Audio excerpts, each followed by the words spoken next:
नमस्कार दोस्तों, आप सभी चैनल के दर्शकों और शुभचिंतकों का आज के वीडियो में बहुत बहुत स्वागत है।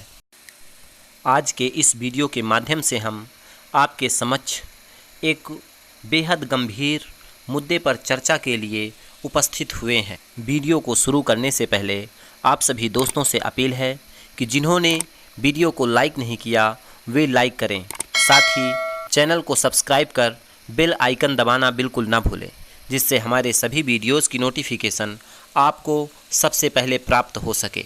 दोस्तों, आज का यह वीडियो बेहद ज्ञानवर्धक होने वाला है, इसलिए वीडियो को बिना स्किप किए अंत तक अवश्य देखें। तो चलिए शुरुआत करते हैं आज के वीडियो की। दोस्तों, आजकल आप एक नए विषय जिसमें इंडिया का नाम बदलकर भारत करने की चर्चा है, जिससे यह विवाद उठ खड़ा हुआ है, आप बखूबी वाकिफ़ हैं। दोस्तों, मशहूर लेखक विलियम शेक्सपियर ने कहा था, नाम में क्या रखा है, लेकिन उनकी ये बातें भारत के संदर्भ में फिट नहीं बैठती, क्योंकि यहाँ पूरी राजनीति और देश नाम से ही चलते हैं। देश के अंदर प्रसिद्ध शहरों और प्रदेशों के नाम बदलने का क्रम नया नहीं है। यहाँ सरकारें समय समय पर नाम बदलकर इस संस्कृति को आगे बढ़ाती रही हैं। इसी नाम बदलने की संस्कृति में एक कदम बढ़ाते हुए नवाह नाम के व्यक्ति ने सुप्रीम कोर्ट में 2016 में एक याचिका दाखिल की थी कि संविधान में लिखित इंडिया का नाम बदलकर भारत या हिंदुस्तान कर दिया जाना चाहिए। दोस्तों, फिलहाल हम इस भारत बनाम इंडिया के विवाद को यहीं छोड़कर आगे भारत और इंडिया के बारे में तथ्यात्मक जानकारी प्राप्त करते हैं। इंडिया का नाम इंडिया सिंधु नदी के नाम से पड़ा। सिंधु नदी को रोमन और ग्रीक निवासी लोग इंडस कहते थे। इस प्रकार सिंधु नदी के आसपास के क्षेत्र को इंडिया कहा जाने लगा।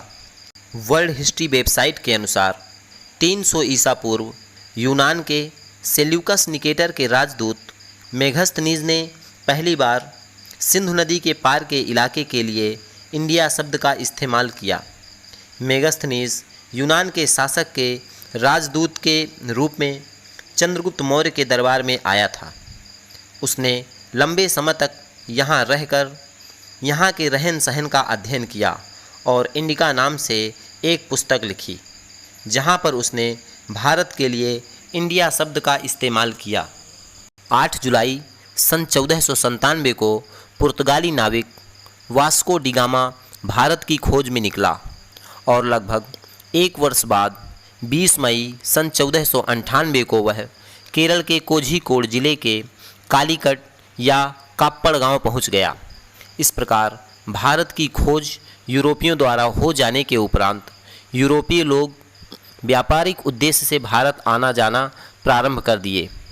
यूरोपीय लोग भारत को ईस्ट इंडिया कहा करते थे, इसलिए कालांतर में पुर्तगाल, ब्रिटेन, डच और फ्रांसीसी आदि ने अपनी अपनी ईस्ट इंडिया कंपनी बनाकर भारत के साथ व्यापार प्रारंभ कर दिया। इस प्रकार अंग्रेज़ों ने धीरे धीरे चालाकी पूर्वक देश में कब्जा कर इसे अपना गुलाम बना लिया। अंग्रेज़ों द्वारा देश को गुलाम बनाए जाने के उपरांत जब देश में स्वतंत्रता के लिए संघर्ष प्रारंभ हुआ, तब एक लंबे संघर्ष के बाद हमारे देश को 15 अगस्त सन 1947 को अंग्रेज़ों से आज़ादी मिली। इसके लिए महात्मा गांधी, सुभाष चंद्र बोस, भगत सिंह जैसे अनेकों लोगों ने अपने प्राण तक न्यौछावर कर दिए। आज़ादी के बाद जवाहरलाल नेहरू ने देश की बागडोर प्रधानमंत्री के रूप में संभाल ली। देश को समतामूलक और प्रगतिवादी राह दिखाने के लिए संविधान के निर्माण की जरूरत हुई और संविधान सभा का गठन किया गया। देश की आज़ादी के बाद 4 नवंबर सन 1948 को मसौदा समिति के अध्यक्ष डॉक्टर अंबेडकर ने जो मसौदा पेश किया, उसमें कहीं भी भारत शब्द का उल्लेख नहीं किया गया था। आज़ादी के बाद देश का नाम इंडिया होगा या फिर भारत, इसको लेकर संविधान सभा में विस्तृत चर्चा की गई। 18 सितंबर सन 1949 को संविधान सभा की बैठक कॉन्स्टिट्यूशनल हॉल नई दिल्ली में हुई। बैठक की अध्यक्षता डॉक्टर राजेंद्र प्रसाद जी ने की। एच.वी. कामत ने देश का नाम भारत करने के लिए प्रस्ताव पेश किया। संविधान सभा के सदस्य सेठ गोविंद दास, कमलापति त्रिपाठी, कल्लू सुब्बा राव, राम सहाय आदि लोगों ने बहस में इस प्रस्ताव का समर्थन किया। काफ़ी बहस के बाद यह तय हुआ कि भारतीय संस्कृति, भारतीय ऐतिहासिक ग्रंथों, साहित्यों एवं देशवासियों की भावनाओं का सम्मान करते हुए संविधान के अनुच्छेद 1 में संशोधन कर दिया गया। इस प्रकार अनुच्छेद 1 इंडिया दैट इज़ भारत बन गया। इंडिया बनाम भारत।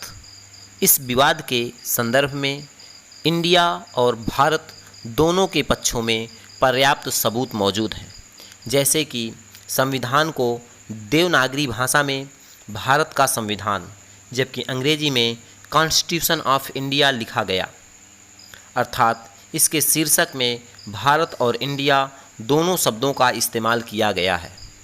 इसी प्रकार देश में तमाम शक्ति संपन्न पद और संस्थाएं दोनों नामों से नामित की गई हैं, जैसे भारत के राष्ट्रपति को अंग्रेजी में प्रेसिडेंट ऑफ इंडिया कहा जाता है, भारत के उपराष्ट्रपति को अंग्रेजी में वाइस प्रेसिडेंट ऑफ इंडिया कहा जाता है, भारत निर्वाचन आयोग को इलेक्शन कमीशन ऑफ इंडिया।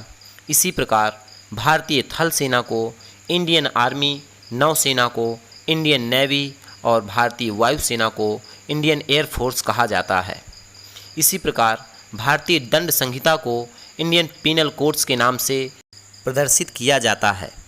यहाँ तक कि देश की सबसे बड़ी प्रशासनिक सेवा IAS का नाम देवनागरी में भारतीय प्रशासनिक सेवा और अंग्रेजी में इंडियन एडमिनिस्ट्रेटिव सर्विसेज है। विश्व भर में आवागमन एवं यात्रा के लिए वैध प्रपत्र पासपोर्ट में भी भारत गणराज्य एवं अंग्रेजी में रिपब्लिक ऑफ इंडिया लिखा हुआ है।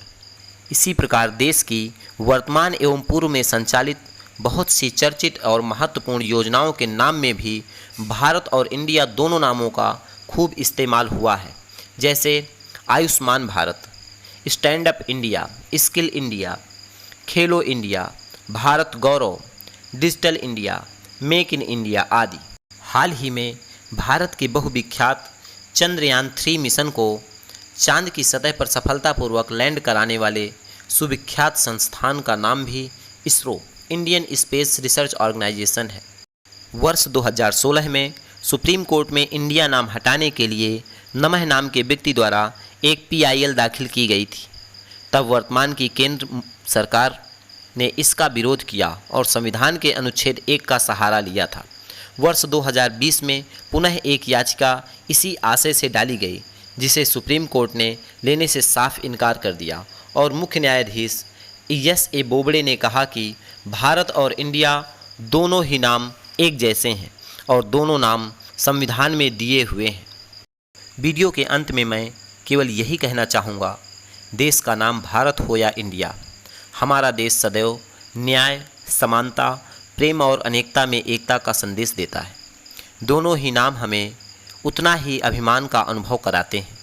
ऐसा नहीं है कि इसका नाम इंडिया से भारत हो जाएगा तो हमें ज़्यादा गर्व होगा और इंडिया रहेगा तो कम। आज हमारे देश को शिक्षा, स्वास्थ्य और प्रेम भावना के विकास की ज़रूरत है। अपने देश के मानव संसाधन का सर्वश्रेष्ठ विकास, प्रशिक्षण और प्रयोग की ज़रूरत है, ताकि हम गर्व से कह सकें, सोना देश है मेरा। दोस्तों, आपको कौन सा नाम पसंद है, इंडिया या भारत? कमेंट बॉक्स में ज़रूर बताएं। दोस्तों, तो अब वीडियो को ख़त्म करते हैं और मिलते हैं अगले वीडियो में। तब तक बने रहिए अपने चैनल के साथ और देखते रहिए। व्यस्त रहिए, मस्त रहिए। Bye bye, good night.